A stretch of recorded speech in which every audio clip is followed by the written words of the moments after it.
man, oh man. Another day, another day. How y'all doing today, man? Hope y'all doing good, staying well, staying healthy, all that great stuff. Listen, we got a pretty chill video today, but interesting video. This was how good was Kevin Johnson actually? Not really much to say, but we just gonna get some more knowledge on this play right here, man. Hope y'all relax, grab your snacks, get your drinks. Hey, listen, man, you already know I got mine, man. So, yeah, man, without further ado, let's get straight to the video, man. 3, 2, 1. Let's get it, man. When you think of the best point guards of the 1990s, who comes to your mind? Of course, John Stockton is one of them. Then maybe Gary Payton. There's also Tim Hardaway, and later on, Jason Kidd. But believe it or not, Kevin Johnson was right up there with them, and in some years, he was arguably the best point guard in the entire league. When he entered the NBA, he brought with him a different style on the traditional point guard role.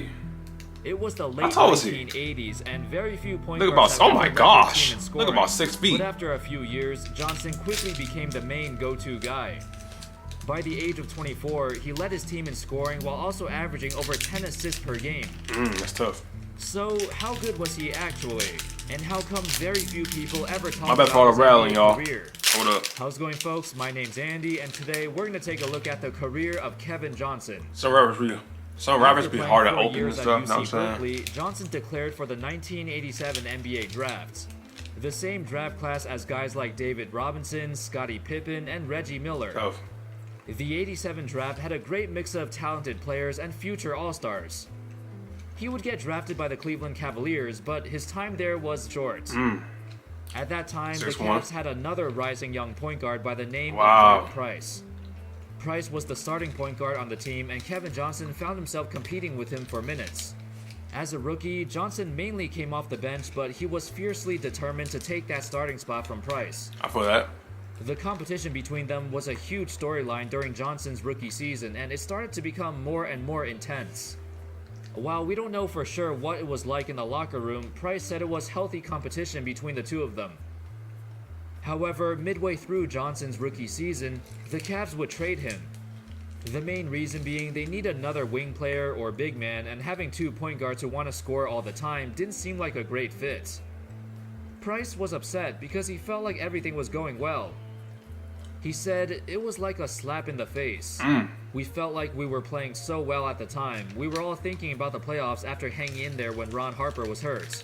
They had told us that they were happy with the way we were playing, that this was our team. And then all of a sudden, 3 guys are gone." Tough. Johnson, along with a couple of bench players, got traded to the Suns in exchange for All-Star Larry Nance. Now, the fact that a rookie Kevin Johnson, averaging like 7 points a game, was traded for a perennial 20 points per game scorer like Nance, that says a lot. Kind of crazy how everything played out, you know what I'm Johnson saying? had insane potential, and he showed flashes of it as a rookie. Oh my gosh. Ooh, 1 year later, everyone would be proven correct. As a sophomore, Johnson's career took off to the sun. He exploded and averaged over 20 points and 12 assists per game and over 50% from the field. Immediately. He displayed his entire arsenal. The ridiculously quick first step, the explosive finishes at the rim, the great court vision, and even his improved jump shots. Oh my gosh! Back in college. Johnson became the most improved player of the year award, which was goodness. Actually. Not many sophomores win the award, but either way, he certainly deserved it. When Johnson accepted the award, he said, "Being selected most improved was a special individual award because when I speak to young people, I always try to tell them the importance about it's not where you start, but where you end up." The 22-year-old Johnson went on a rampage in the 1989 playoffs, averaging nearly 24 points a game as him and his teammate Tom Chambers would lead the Suns to the Western Conference Finals. While they did get swept by the Los Angeles Lakers, Kevin went toe-to-toe with Magic Johnson. He even outplayed him through the series, with Magic praising him and saying that he was up next. In fact, Kevin, Magic, and Isaiah Thomas are the only 3 players in NBA history who averaged at least 20 points and 12 assists for a season.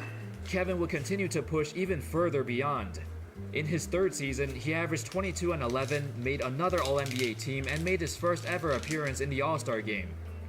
Players around the league took notice and recognized him, this young, explosive athlete who relentlessly attacked the rim, but also knew when to defer to his teammates and take a step back. While Kevin was never known for his basketball IQ, he was still an excellent passer. Word. In my opinion, he was like a 1990s version of Russell Westbrook. Okay. In the 1990 playoffs, the Suns would once again play the Lakers. While Magic had a phenomenal performance, Kevin did as well. Magic Johnson put up insane numbers, but it was Kevin Johnson who came out on top, especially during the fourth quarters where he would come in clutch every time. Now, with more experience under their belts, the Suns would eliminate the Lakers in 5 games. Bill Walton once said, KJ really came to the top of this league in the 1990 playoffs when he waxed Magic Johnson's performance. Unfortunately, the Suns would fall in the conference finals again, this time to the Portland Trailblazers, despite another heroic series from Johnson. At this point of Johnson's career, he was a legit superstar, the best point guard in the league and the face of the Phoenix Suns.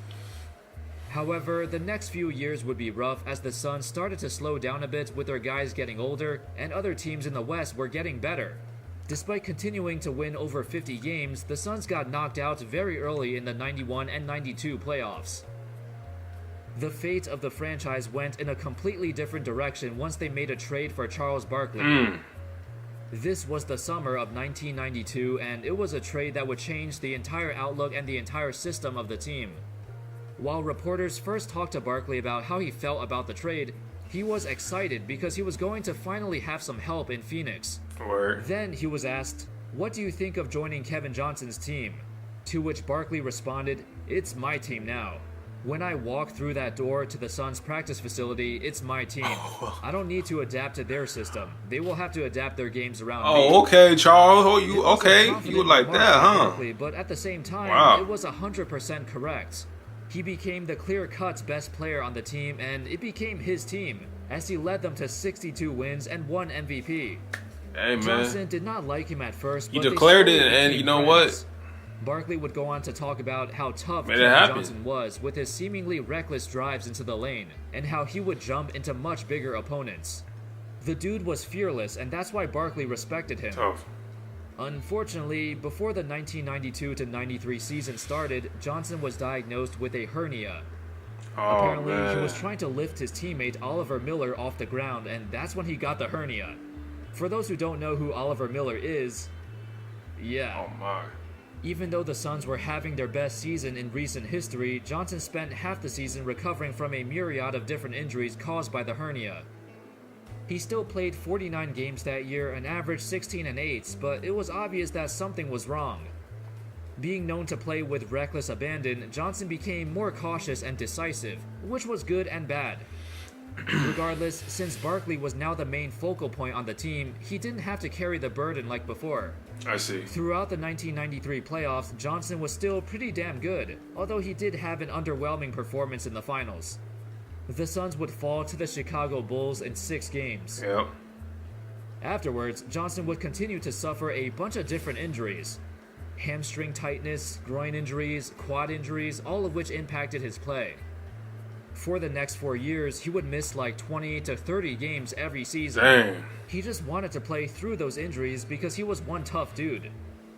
Despite all those injuries holding him back, he always showed up to the playoffs. That's respect. 1994 and 1995 were his best individual runs, especially against the Houston Rockets. In 1994, he had one of the greatest dunks in NBA history over Hakeem Olajuwon. In 1995, he had his best playoff series ever, averaging 28 and 9 on 58% from the field. Sadly, that would be the last time we saw Kevin Johnson play at a superstar level. In 1996, he was diagnosed with another hernia. That was the camel that broke the straw's back. Another huge setback in his recovery, and Johnson was never healthy for the rest of his career. By 1998, he would retire from the NBA, and although he did try to make a comeback, it was very short-lived. At the age of 34, his career was over, as he finished with 3 All-Star appearances, 5 All-NBA teams, Most Improved Player, and a Finals appearance. Wow. So how good was he actually? He had a couple years there where he was the best point guard in the league and a top 10 player in his prime. That's saying a lot considering the tough competition in the 90s. He had multiple seasons where he finished top 10 in MVP voting. When you think of guys like Allen Iverson, Derrick Rose, Russell Westbrook, he was quick like Iverson, It was the first of but all also of them, huh? explosive like Rose and Westbrook. The reason KJ doesn't get talked about much is mainly because his prime was very short. I see. I mean, he had 3 seasons where he averaged at least 20 and 10, but he was overshadowed by even his own teammates. In his early days in Phoenix, Tom Chambers was the primary scorer on the team, and when he reached his prime, Charles Barkley came and took over. Combine that with a bunch of injuries starting at the age of 26, his career rapidly fell off. By the time he started to feel better and recover from the injuries, the Suns were not real contenders anymore, so he played his last couple years on lower-seeded playoff teams. By that point, the Suns were already moving in a different direction, with their new up-and-coming point guard Jason Kidd leading the way. Also, Johnson is not in the Hall of Fame either, which kind of surprises me. But I guess it does make sense, his prime was really short. This video is sponsored by Ridge Wallets. The Ridge Wallet is a minimal, front pocket wallet that's designed to let you ditch your bulky wallet. This wallet is slim, RFID blocking, and lifetime guaranteed. It comes in titanium, carbon fiber, aluminum, polycarbonate, and with over a dozen different styles and colors. Get 10%. That's about it. Wow. Shout out Andy Hoops. Original link in the description, by the way. That's tough, bro. Being diagnosed with hernia twice. I can tell that. I know that's not easy, man. You know, respect to him. You know, keep playing though. Like that's tough, bro. Still kept playing. He had the heart. It's tough too, cause I know like hearing Kevin Johnson not getting a Hall of Fame. This makes me question if Derrick Rose would get in the Hall of Fame, man. I would love him to be in the Hall of Fame, but it's like Derrick Rose's prime was short too, you know, and it lasts too long compared to obviously other people's prime. Just the will, the heart, the strive to keep going. That's always respect, bro. And that to me is a Hall of Fame in my eyes. To me, you know what I'm saying? So that's much respect to him. Hope y'all enjoyed this video right here. If you did, just do me a favor and just, you know what I'm saying, just gently just tap that like button right quick, man. Show some love. There's a lot of help to the channel, I really do. And yeah, you know what I'm saying, that's gonna do it. Hope y'all stay well, stay healthy, stay blessed. Love us very much, man. Peace. I'm out. Woo!